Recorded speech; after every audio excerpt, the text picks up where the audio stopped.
intruder.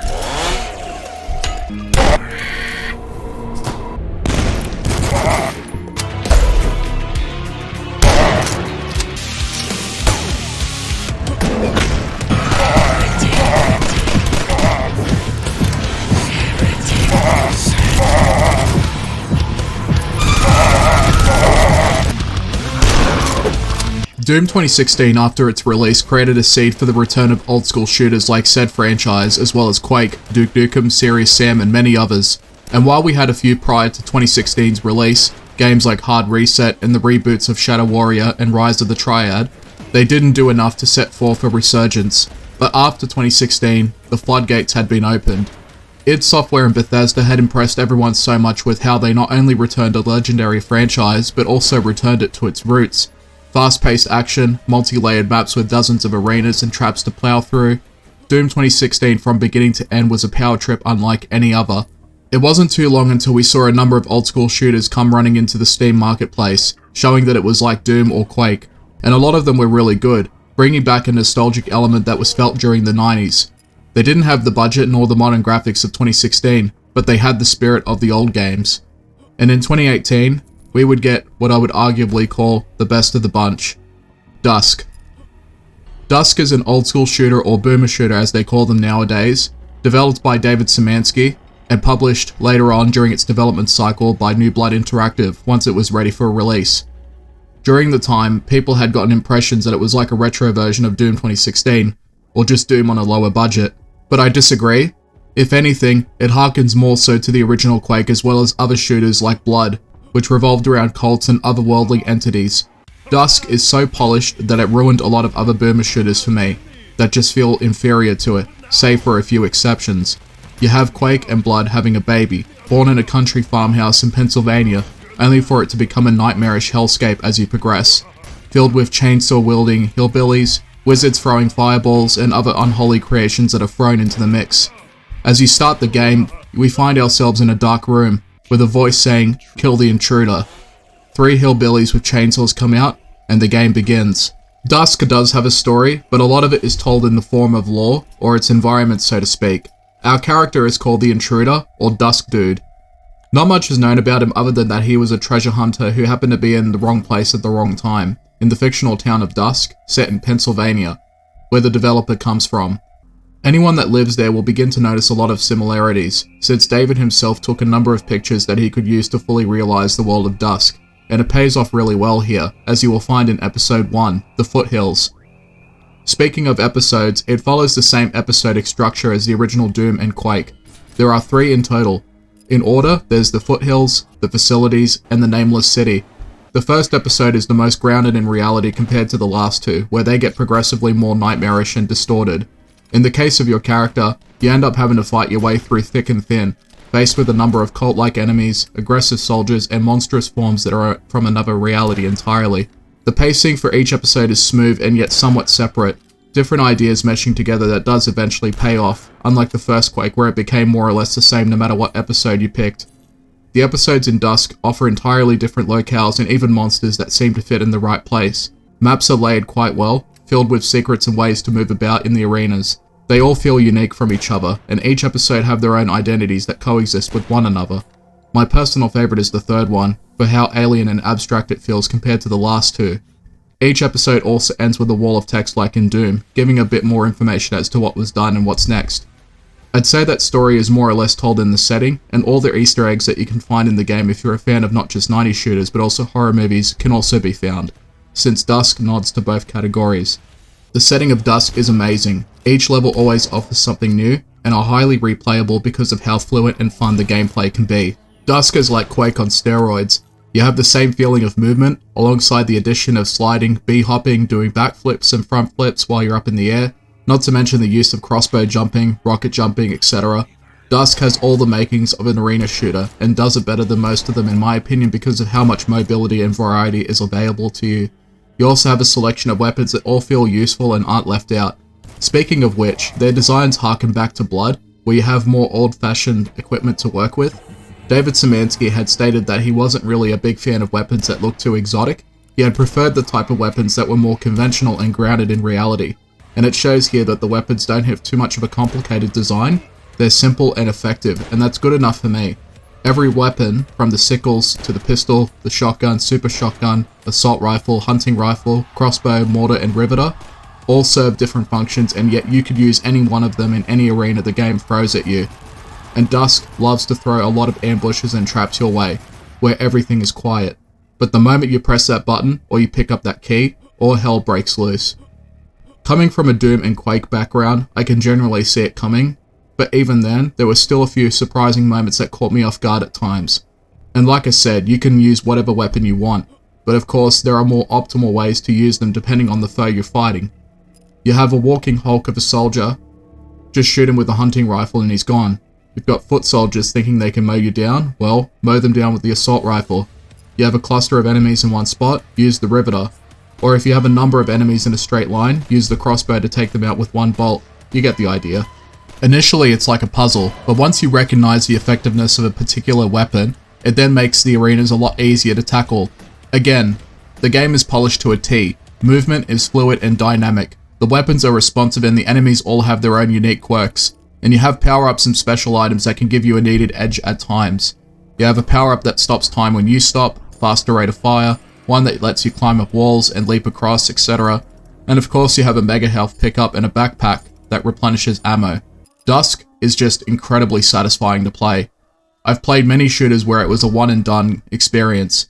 Like I was content to just move on and never touch that game again.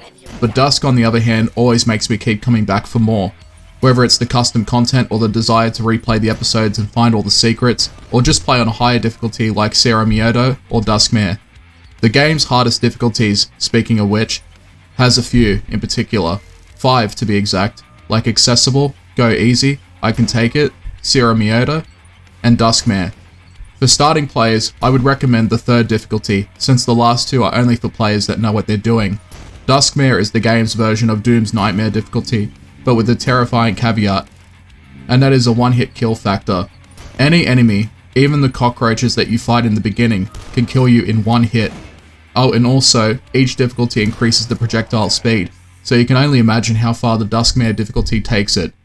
With a unique and interesting setting, and some of the most polished Quake-style gameplay I've seen in years, you already have a recipe for a masterpiece. But of course, there are other reasons as to why Dusk is such an amazing game, and that lies in the sound department and graphics options. Upon its viewing, you will notice right away that it opts for a low poly retro feel, something that you would see in the late 90s like Quake, when it first came out, pushing 3D tech and FPS games forward at the time.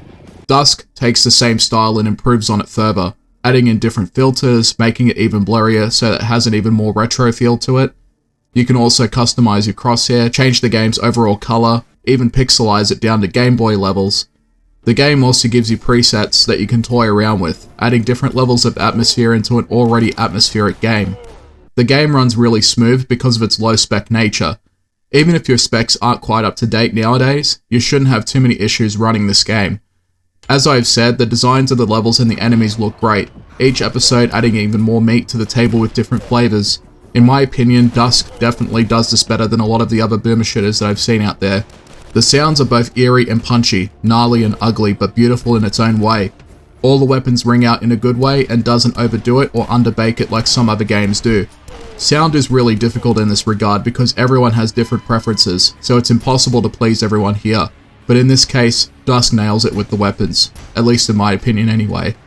One of my favourite things about Dusk is not just the overall gameplay, but also its soundtrack, composed entirely by Andrew Holsholt.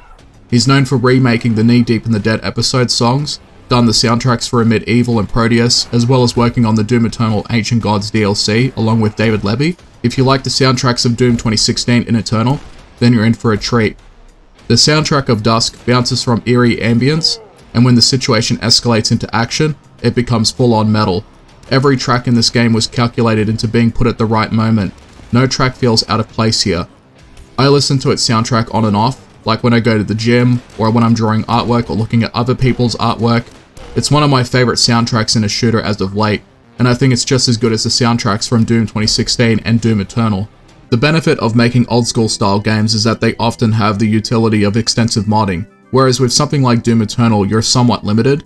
You would have to fully know how to model 3D maps and weapons, enemy designs with just as much polish as to what it's based on. Dusk, on the other hand, is a bit more forgiving, where you can get away with not having too much detail. Its mods range from entirely new maps and enemy and weapon texture changes, also sounds. Dusk's modding community is nowhere near as big as Quake or Doom's modding community, but what's there is a potential goldmine of content that will give you more than what you've moved on from in the first 3 episodes. I've played some of the custom maps myself, and they're really impressive. Just shows how much good modding can do for these type of games, where the potential for more content is infinite as long as there are those that still have the desire to develop the game further through modding. I'll provide a link in the description where you can access the available mods for Dusk. Now for the multiplayer, originally it was never intended to be there, but it ended up happening anyway, starting off with a closed beta of Dusk multiplayer that was titled Dusk World back in 2017. When the new game was initially released as an early access, the multiplayer was also included. For an arena shooter, it's standard fare. You have resource control, power weapons and power-ups, weapon pickups to give you an advantage against other players. It's just straight up deathmatch. No other modes are available as far as I know, which to be honest is disappointing because from what gameplay I've seen in the multiplayer, it could have become a great alternative to Quake 3 Arena, since Dusk was already polished. Also, the multiplayer is pretty much dead.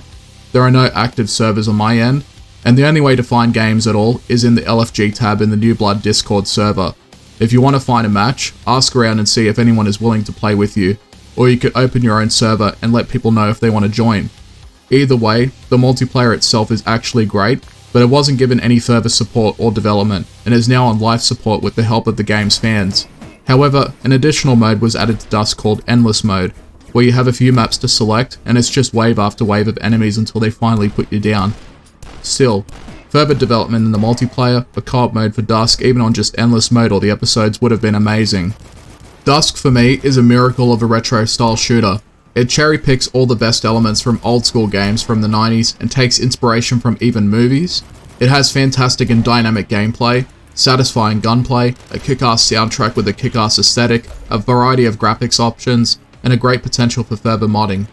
I've played a fair amount of old school games and retro styled shooters as of late, but save for a select few like a Medieval, Ultrakill, and Proteus, Dusk for me is up there with the best of them, and has honestly spoiled a lot of other shooters that feel inferior in comparison. I'm definitely eager for a sequel that pushes what it's established even further, kind of like what Doom Eternal did with 2016, but it may be a while, and for a sequel to happen, it would have to do a lot of things differently rather than just being a copy and paste of the first Dusk. But until then, I'm more than happy to keep playing the living shit out of this game. It's awesome. Thank you for watching.